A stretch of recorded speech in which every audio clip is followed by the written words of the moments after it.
दहशत की। आदित्य अपने दिन का आधे से ज्यादा वक्त फोन पर बिताता था। ना किसी से मिलना जुलना, बस फोन की स्क्रीन को घूरते रहना। उसकी ये लत घर वालों के लिए भी परेशानी का सबब बन चुकी थी और अब तो वो स्कूल में भी कई बार फोन चलाते पकड़ा गया था। आदित्य की माँ अक्सर उसे कहती, सुधर जा वरना बहुत पछताएगा। उसे शायद इसका इल्म भी नहीं था कि माँ की ये बात इतनी जल्दी हकीकत में तब्दील होने वाली है। एक रोज जब वो स्कूल से लौटकर घर आया तो अपने बिस्तर पर बैठे आराम से फोन चला रहा था कि तभी उसे एक नोटिफिकेशन आया।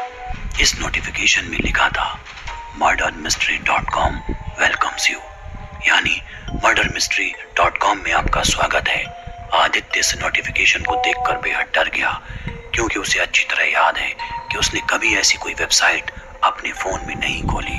वो उसे इग्नोर करता है और फिर फोन बंद करके सो जाता है।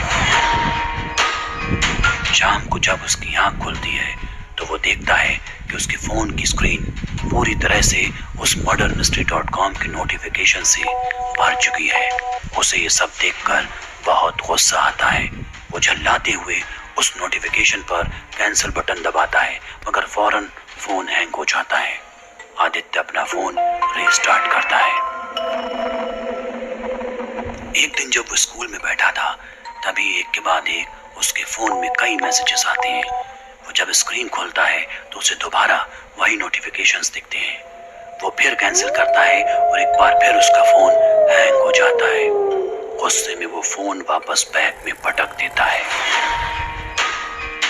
उसी शाम एक बार फिर लगातार फोन पर मैसेज आते हैं।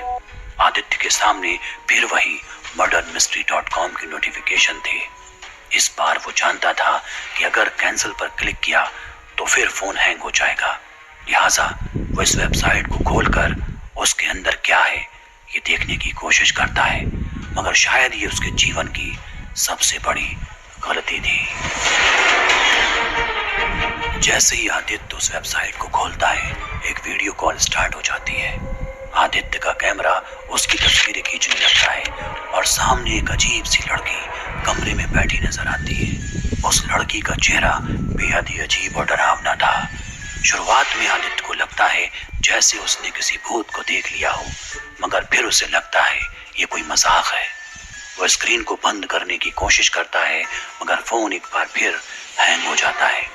कुछ ही देर की बात थी कि आदित्य के अपनी गैलरी के फोटो भी उस वेबसाइट पर अपलोड हो जाते हैं, जिस पर अब लिखा होता है, योर टाइम स्टार्ट्स नाउ, यानी तुम्हारा समय अब शुरू होता है। आदित्य कुछ समझ नहीं पाता, तभी उसकी नजर मोबाइल स्क्रीन की नोटिफिकेशन बार पर पड़ती है। वहां एक टाइमर चालू था जिसमें 48 घंटे का काउंटडाउन शुरू हो चुका था। साथ ही लिखा था, आवर्स लेफ्ट टू डेथ, यानी मौत से पहले शेष घंटे। आदित्य के मन में डर तो था, मगर वो अब भी इन सब चीजों को महज मजाक के तौर पर ही देख रहा था। तभी अचानक स्क्रीन पर नजर आ रही वो लड़की हरकत करती है और दौड़ते हुए अपना चेहरा मोबाइल स्क्रीन के पास ले आती है। उसे करीब से देखते ही आदित्य के होश उड़ जाते हैं। वो वही लड़की थी जिसने कुछ महीने पहले खुदकुशी कर ली थी। उसने फौरन हाथ से मोबाइल छोड़ दिया। उसकी वो रात डर की जद में निकली। अगली सुबह स्कूल जाने से पहले उसने अपना फोन चेक किया। फोन पर लिखा था, 24 घंटे और बाकी हैं। वो दिन भी निकला।